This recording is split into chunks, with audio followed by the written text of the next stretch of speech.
So if you've been watching my videos this season, you know that at the very beginning of the season I took a soil test. I took 2 samples from the front yard and I took 2 samples from the backyard, did a soil test with Soil Savvy and went over those results. And I have to say that doing that soil test gave me a really good strategy for how I approached the way that I cared for my lawn this year.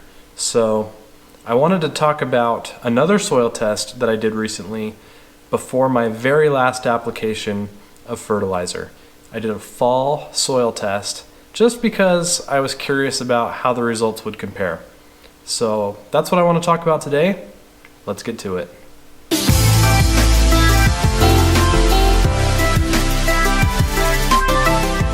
So if you haven't done a soil test on your property before, I would highly recommend it.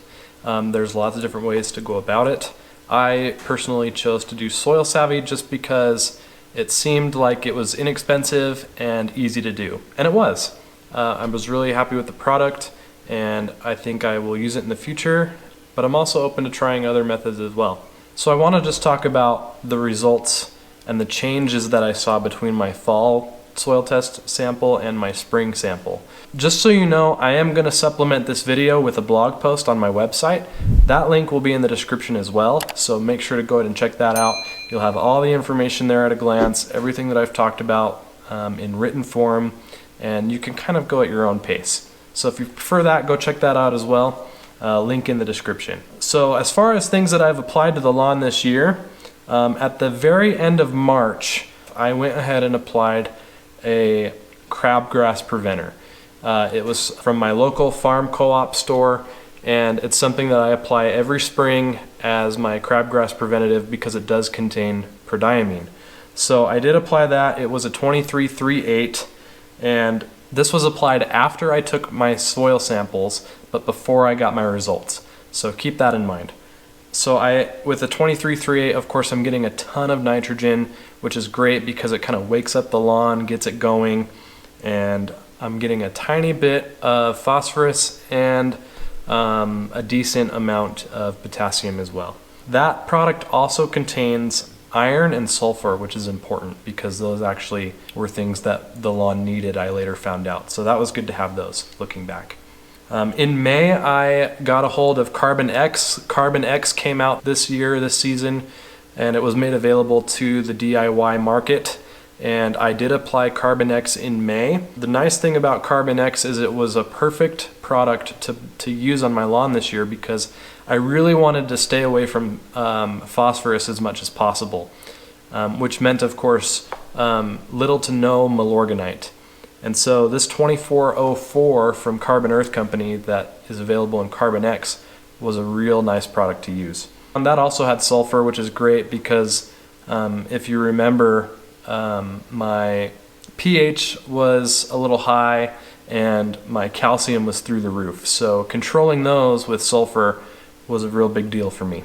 In June, I applied for the first time ever Job's Organics Fertilizer. This was kind of like a safer brand lawn restore competitor. It's a 1002, and I also applied the Montana brand sulfur to my lawn. I did a full application of just sulfur, and that was really good for the lawn. In July, I did go ahead and give in to temptation and throw down Milorganite for the July 4th traditional application.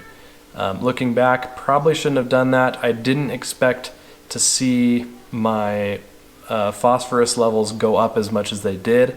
Was it from that single application of Milorganite? Not really, I don't think. I did learn that phosphorus is found in the soil here just naturally. So keep that in mind as well. In July, I just put down an application of granular humate. That kind of went along with the Milorganite application, just getting some good organic material into the lawn and just kind of taking care of the soil. There's no NPK value in that, but it does have iron and sulfur. In October, I did put down Lawn Restore, and this was the new formulation of Lawn Restore. It's a 902, so again, no phosphorus. I'm staying away from it. I also applied another application of that granular humate. I really like that stuff. between August and October, I did do micro doses of nitrogen and potassium and iron. And I did that between the next products with the double dark applications I was doing as I was taking the lawn down from 3 1/4 inches down to 1 inch a height of cut that it is now. I was doing regular applications of Green Effect and Microgreen, which was just giving tiny spoonfuls of nitrogen and potassium and a little bit of iron as well. And I did put down one application of the Sunnyland iron, so just little tiny hits of those products there. So with all that being said, these are my results. This is the results that I got from my fall soil sample test. Now I did make sure to take these soil samples before my final application of Lawn Restore in October. So the Lawn Restore product had nothing to do with these results. In fact, the results were from whatever was left over from the main July application. So I think it was a good amount of time to wait between putting down an application of something and then taking a soil sample. I think there was a good amount of time there. So as you can see, these are really interesting results. The first things I look for when I get my soil test results, of course, I just kind of go from left to right for the most part, but I look at the big three to start off: nitrogen, phosphorus, and potassium. Nitrogen, I don't really pay a whole lot of attention to. Nitrogen fluctuates a lot throughout the year, especially throughout the growing season. And so nitrogen is still kind of deficient, but that doesn't really bother me. Nitrogen is really easy to give to the lawn and to the soil. Nitrogen, of course, helps with top growth of the lawn. So when the grass is growing a lot, it's using up a lot of that nitrogen. So it's okay for me to see a deficiency in nitrogen, not a big deal. Now, phosphorus, this is a whole different story. This jumped pretty significantly. And like I said, phosphorus, I did learn, is found naturally in my soil. And this was just a big change. I didn't expect to see this big of a jump. It is higher than the target area now, whereas before it was just below the target area. So we went right through that target area this year. And I think going forward, I'm just gonna avoid phosphorus altogether, especially next season. I will avoid it and see at the end of the year where everything falls. Yeah, that was super interesting. Probably one of the highlights out of this result. Potassium is definitely going to be a point of emphasis for me next season. I do want to put down potassium a little bit more liberally and see if I can get that closer to, if not in the target zone. In the spring, my calcium levels were through the roof.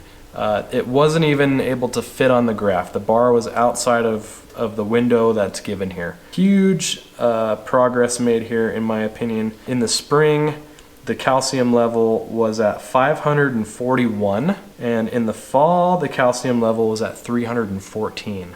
So we're actually able to see the top of the bar on the graph now, and I attribute that totally to the sulfur that I've been applying. The sulfur is lowering the pH, and the pH is lowering the calcium. Those sulfur applications will definitely be a staple in my program. Also nice to see iron levels coming up. I feel like I can be a little more liberal with the iron applications. I like applying iron anyways, just because it makes the lawn a deeper green color, and who doesn't like that? Lastly, I'm looking at the pH, and like I said before, the pH has come down a little bit, which is nice, and I attribute that to the sulfur. Sulfur is going to bring that pH down.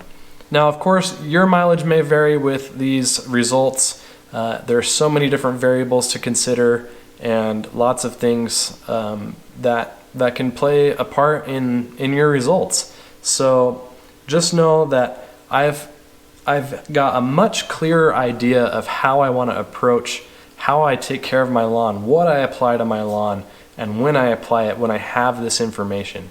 It doesn't cost a lot of money, and it really helps. The goal, of course, is to make it easier to give the lawn what it needs, and to do it without paying a ton of money on products. Ideally, I'd like to be able to figure out a way with this knowledge to apply less product to my lawn and have similar results. Do I expect to ever have a perfect soil test? No. There's just too many things to consider and too many different variables, and some of these things are just out of my hands. Like the way that phosphorus fluctuates in my soil.